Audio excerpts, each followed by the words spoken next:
series, data collected and arranged according to time is called time series. Means data presentation according to time is called time series. In time series there are two variables, one is time and second is the variable which is changes as per time.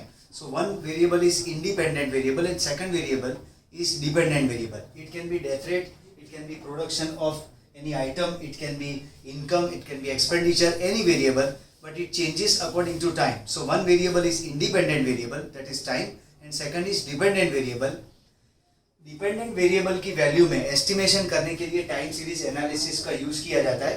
इसलिए future में variable की value के anticipation के लिए जो estimated values है, जैसे estimated death rate क्या होगा फॉर सर्टेन ईयर, या production of any item, vehicles हुआ, इनकम, एक्सपेंडिचर, इसका फोरकास्ट करने के लिए टाइम सीरीज एनालिसिस का यूज किया जाता है. Now the variable is constructed और constituted out of 4 element. First part is trend. It is long term component. इसको फ्लक्चुएशन या कंपोनेंट कहा जाता है. Major part is long term fluctuation और लॉन्ग टर्म ट्रेंड और long term component. It is symbolically presented as TT और Y cap T. Second part is short term component और short term fluctuation. It is split into 2 parts. One is regular component. Regular component has 2 dimensions. One is seasonal component. Seasonal which changes according to change of season. Means seasonal fluctuation के हिसाब से जिसमें changes होता है वो seasonal component. Cyclical component is it changes according to leap-in situation of the market. जिसको market की depressive और aggressive situation means bullish and bearish trend जिसको कहा जाता है. leap-in situation of market, उसके basis पे जो changes आ रहे हैं वो है cyclical component. Last component which is unpredictable, जिसको हम प्रिडिक्ट नहीं कर सकते, फोरकास्ट नहीं कर सकते, वो है रैंडम कंपोनेंट, इरेगुलर कंपोनेंट. ये चारों कंपोनेंट मिलके किसी वेरिएबल की वैल्यू को कंस्ट्रक्ट कर दे. तो value of variable yt is constituted out of 4 element tt, st, ct and rt. tt also symbolically presented as y cap t. It is known as trend, seasonal component, cyclical component and random component. जब हम yt में y cap t में से yt को minus करते तो हमें short term और इरेगुलर कंपोनेंट यानी एसटी, सीटी और आरटी का कॉम्बिनेशन मिलता है. ये टाइम सीरीज एनालिसिस में सम्स के लिए 3 मेथड है, graphical, method of least square and method of moving average. Let's take first one, method of least square. Necessary calculation, पहले सबसे पहले टेबल प्रिपेयर करना है. इसमें फर्स्ट कॉलम होगा ईयर, नेक्स्ट है value of variable y. First column is of year, second is value of variable y. Then t is for time. Ascending order में year के लिए टाइम t 1 2 3 4 5 इस तरह से लिखा जाएगा. Then t square. Multiplication of variable and time is by t. And last column, if it is required, if it is asked in your question that find out trend values, then last column will be for trend values. Otherwise year, y, t square and yt, यहाँ तक का sufficient है preparation for fixation of trend line and estimation of variable on the basis of given time value. तो उसके लिए necessary step में first step है T bar. T bar के लिए sigma T upon N. T bar की formula रहेगी sigma T upon N. Y bar is sigma Y upon N. First step में T bar sigma T upon N, Y bar sigma Y upon N. Then second step is B.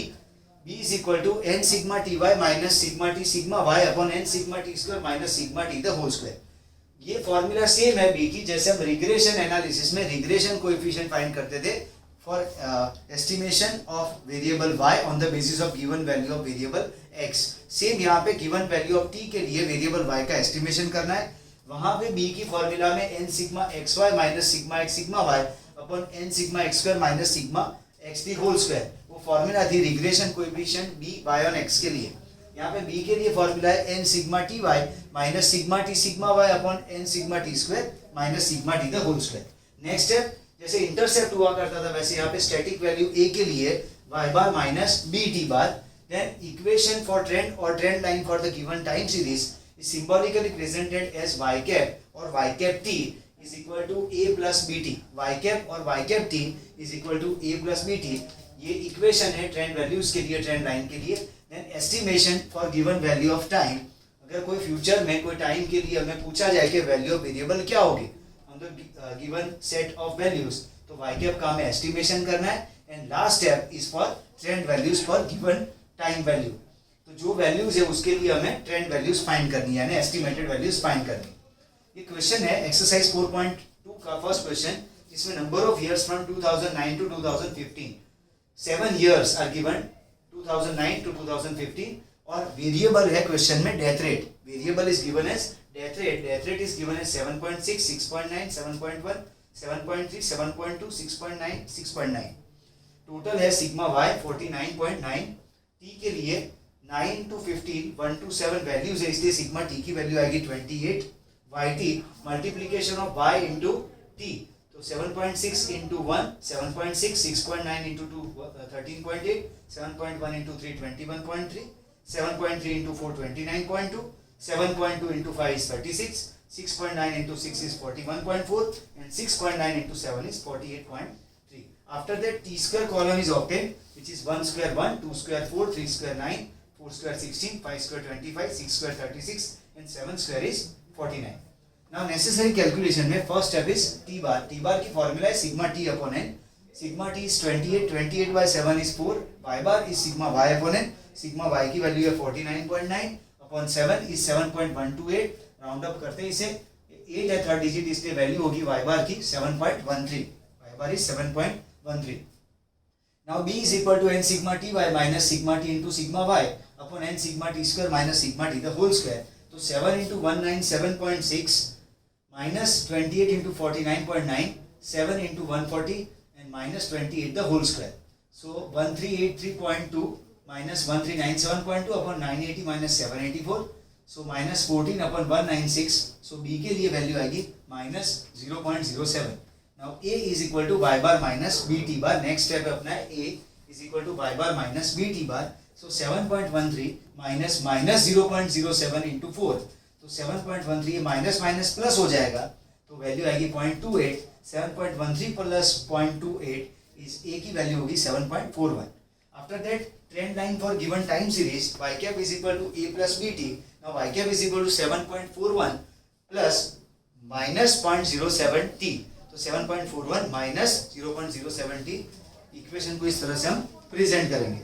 इसके बाद है estimation. Estimation हमें year 2017 के लिए पूछा गया है. हमारे पास वैल्यू ऑफ वेरिएबल 2015 तक है. 15 के लिए t 7 है, तो 16 के लिए 8 होगा, 17 के लिए 9 होगा. अगर हमें 2017 के लिए पूछा है तो हमें t इज इक्वल टू 9 लेना है. इस तरह से अकॉर्डिंगली अगर 2020 के लिए पूछा है हमें तो 18 के लिए 10, 19 के लिए 11 और 20 के लिए 12 लेना होगा. इस तरह से जो भी गिवन ईयर है उसके लिए हमें एस्टिमेशन करना है. पर t की वैल्यू ध्यान से लेनी है. यहाँ पे 2017 का एस्टिमेशन है, वैल्यू हमारे पास 2015 तक की है. 15 के लिए t इज इक्वल टू 7 है, तो 16 के लिए 8 होगा, और 2017 के लिए t की वैल्यू 9 होगी. तो t इज इक्वल टू 9 लेते हैं, तो y cap is equal to 7.41 minus 0.07 into 9, तो मल्टीप्लीकेशन में 0.63, 7.41 से माइनस करना है तो 6.78. So for given year 2007 estimated death rate is 6.78%. Estimated death rate for the year 2017 will be 6.78%. इस तरह से हम फ्यूचर के किसी भी ईयर के लिए वैल्यू ऑफ वेरिएबल को फोरकास्ट कर सकते हैं. यही टाइम सीरीज एनालिसिस का मेन मकसद है. जब सोशियो इकोनॉमिक सर्वे किया जाता है तो डेथ रेट है, चाइल्ड मोर्टालिटी रेट है, बर्थ रेट है, इन सब का कंप्यूटेशन है. जब कोई इकोनॉमिक सर्वे होता है, जैसे प्रोडक्शन हुआ, प्रॉफिट हुआ, एक्सपेंडिचर हुआ, इन सबको फोरकास्ट करने के लिए फ्यूचर के किसी भी ईयर के लिए, किसी भी टाइम फ्रेम के लिए कैलकुलेट करने के लिए टाइम सीरीज एनालिसिस का यूज किया जाता है. नेक्स्ट क्वेश्चन में फिर यहाँ पे हमने ट्रेंड वैल्यूज फाइंड किए. That part was not expected to compute in this question. हमें पूछा नहीं गया था, पर ट्रेंड वैल्यूज हमने कंप्यूट की है. First 3 trend values. Trend values for given values of time होती है ट्रेंड वैल्यूज. तो t1 2 3 को लेके हमने यहाँ पे ट्रेंड वैल्यूज फाइंड की है कि y कैप 7.41 माइनस 0.07 t की जगह पे 1 लिया है तो वैल्यू 7.34. t की जगह पे 2 लेने पे वैल्यू आ रही है 7.27, और for t is equal to 3 value है 7.2. इस तरह से हमने यहाँ पे ट्रेंड वैल्यूज फाइंड की है 3 साल के लिए. अकॉर्डिंगली आगे भी ट्रेंड वैल्यूज हम फाइंड कर सकते हैं up to 2015. But it was not asked in the question to find out the trend values. Question सिर्फ यहीं तक था, एस्टिमेशन तक था. नेक्स्ट क्वेश्चन में कंपेयर टू दिस क्वेश्चन यहाँ पे ऑड नंबर ऑफ ईयर्स है, यहाँ पे इवन नंबर ऑफ ईयर्स है. 6 ईयर्स है, यहाँ पे 7 ईयर्स है. जब भी ऑड नंबर ऑफ ईयर्स होंगे, जैसे 5 है, 7 है, 9 है, तो हमें हमारे पास जो टी बार की वैल्यू है इस तरह से आएगी, पॉइंट में नहीं होगी. टी बार की वैल्यू यहाँ पे जैसे 4 है फॉर 7 ईयर्स, इस तरह से 9 ईयर्स के लिए 5 आएगा, अकॉर्डिंगली 6 ईयर्स है यहाँ पे, तो 6 ईयर्स के लिए वैल्यू यहाँ पे पॉइंट में आएगी, क्योंकि यहाँ सिग्मा टी की वैल्यू है 21 6 ईयर्स के लिए, तो टी बार की वैल्यू आएगी 3.5। तो इस तरह से जब भी ऑड नंबर ऑफ ईयर्स होंगे तब होल नंबर आएगा टी बार के लिए वैल्यू में, और इवन नंबर में पॉइंट में आएगा 0.5 आएगा, 3.5 4.5 5.5, ये खाली डिफरेंस होगा नंबर ऑफ ईयर्स के हिसाब से। अब यहाँ पे y जो है वो number of vehicles produce in thousands, number of vehicles produce in thousands दिया गया है, ईयर है 2010 to 2015, और value of variable y is given है 69 75 82 91 101 and 115। t is taken as 1 2 3 4 5 6 in an ascending order, yt multiplication of y and t, so 69 into 1 69, 75 into 2 150, 82 into 3 246, 91 into 4 364, 101 into 5 505, 115 into 6 690। Total है sigma yt का 2024, sigma y का 533 and sigma t is 21। now t square is 1 square 1, 2 square 4, 3 square 9, 4 square 16, 5 square 25 and 6 square 36, so sigma t square की value है 91। now y bar is sigma y upon n 533 upon 6 88.83 and t bar is sigma t upon n 21 by 6, its value is 3.5। ये ध्यान रखना है कि T bar की value point में आएगी, 0.5 आएगा पीछे जब इवन नंबर ऑफ ईयर्स होंगे, यहाँ पे 6 ईयर्स है, सेम 8 ईयर्स के लिए भी होगा 10 के लिए भी, और जब भी ऑड नंबर ऑफ ईयर्स होंगे तो वैसे होल नंबर आएगा, जैसे यहाँ पे 7 ईयर्स के लिए आया है 4। स्टेप 2 में b फाइंड करेंगे n sigma yt minus sigma t sigma y upon n sigma t square minus sigma t the whole square. तो 6 n number of pairs is 6, sigma yt की वैल्यू है 2024 माइनस sigma t is 21 and sigma y is 533 upon n number of pairs 6, sigma t square is 91 and minus sigma t the whole square, sigma t की value है 21 उसका whole square.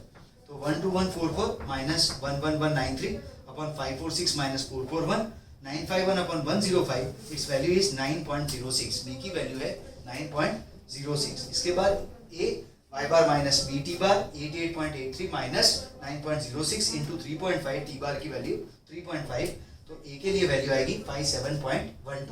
Now estimation हमें पहले equation यानी trend line find करेंगे, equation of linear trend और trend line for given time series y cap is equal to a plus b t, जिसमें a की वैल्यू 57.12 और b की वैल्यू 9.06, तो y cap is equal to 57.12 plus 9.06 t। Now estimation हमें 2 year के लिए करना है, 2016 और 17 के लिए। हमारे पास 2015 तक का डेटा है और यहाँ पे t की वैल्यू 6 है, तो 16 के लिए t 7 होगा और 17 के लिए t 8 होगा।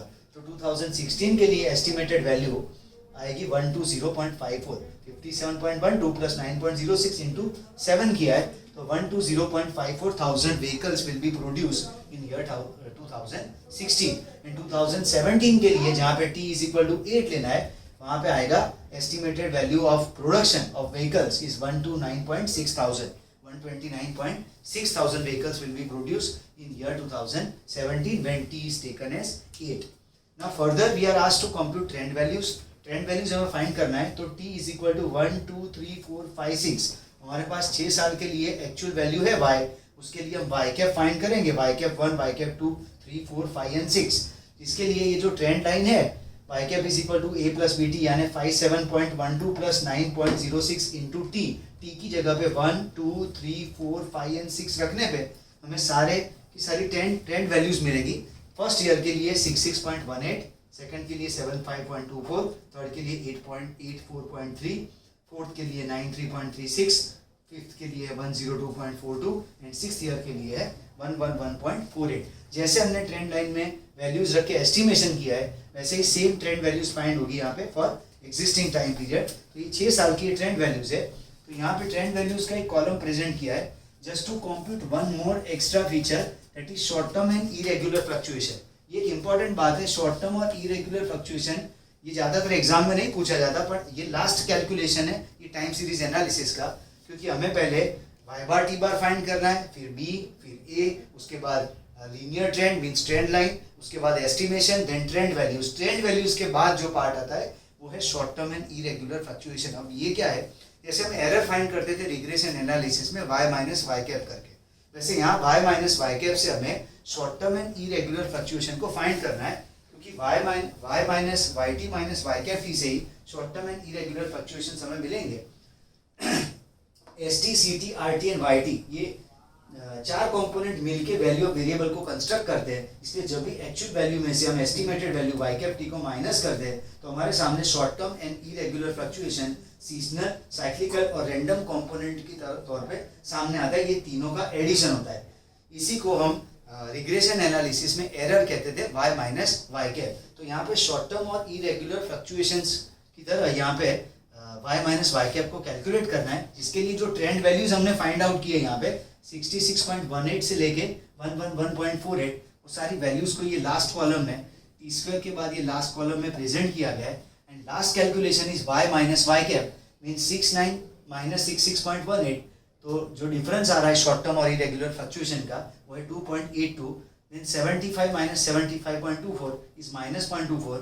Then 82 minus 84.3 is minus 2.3, then 91 minus 93.36, so minus 2.36, 101 minus 102.42 is minus 1.42, and 115 minus 111.48 is 3.52. इस तरह से शॉर्ट टर्म और इरेगुलर फ्लक्चुएशन की हर एक ईयर के लिए हम वैल्यू फाइंड कर सकते हैं, जिसको y माइनस वाई कैप से हम सिंबॉलिकली प्रेजेंट करते हैं।